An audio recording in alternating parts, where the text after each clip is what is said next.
Went through spirituality, astrology, energy work, trying to figure out what was wrong with me, and I completely missed this one thing.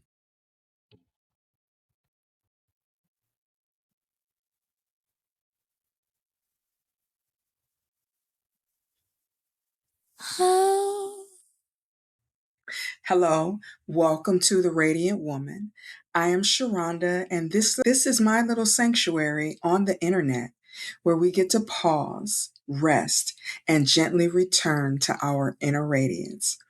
If that feels like something your body has been needing, come sit with me. So, there was a time when I genuinely believed something was wrong with me. I thought I just didn't have enough ambition. Maybe I was just lazy, or maybe I didn't want the success badly enough. Because no matter what I tried, I couldn't seem to keep up. Not with the pace of the world, not with the expectations I had for myself, and not even with the version of me I thought that I should be.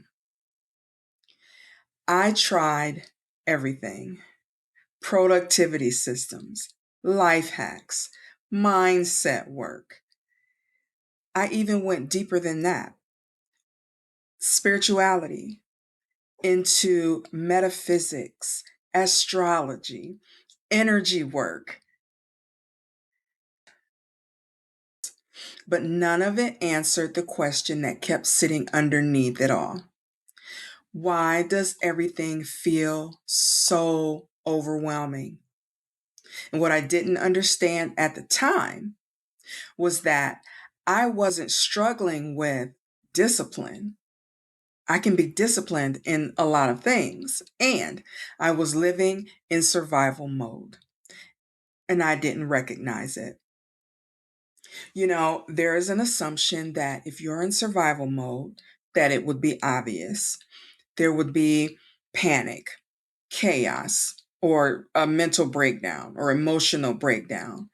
Sometimes survival mode looks like being tired all the time, procrastinating, and avoiding things that you actually care about, feeling overwhelmed by the smallest tasks. It looks like being stuck. Here is what changed everything for me.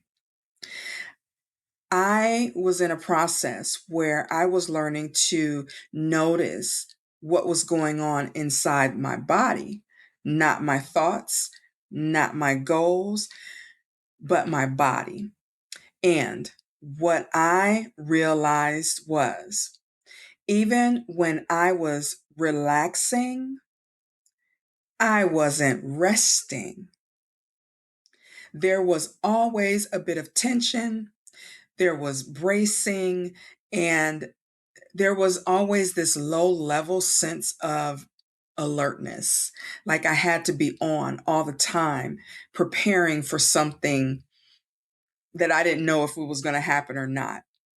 And so, of course, I couldn't move faster. I was tired. My body wasn't trying to slow me down, it was trying to keep me safe. This is where things started to shift for me, because instead of asking what's wrong with me, the question became, what does my body need to feel safe?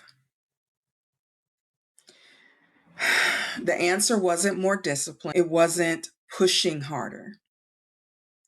And I didn't have to try to fix myself. It was simply this: slowing down. Slowing down enough to recognize when my patterns started, when my reflex took over, listening and letting my pace be what was sustainable for me. And now that can be incredibly frustrating, especially when I was feeling behind. But what I am learning is that my pace does not exist inside of survival mode. It emerges when my body feels safe enough to come out of it. So maybe you're not behind. Maybe you're just moving at the speed your nervous system can currently support. And that's not failure. That's your body's wisdom. That's your intelligence. And the work isn't to override that.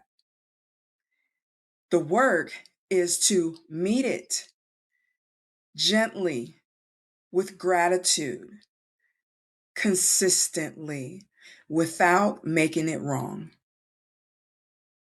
Because when safety comes online, oh my goodness, everything starts to reorganize. Your energy, your clarity, your motivation, not because you forced it, but because your body is no longer using all of its resources to keep you safe. Listen, if you felt yourself here, I go deeper over on Substack, and there's an audio practice for you as well. Sis, I hope you're letting yourself rest and giving yourself space to reconnect with your own radiant self. Until next time, I'll see you. Bye.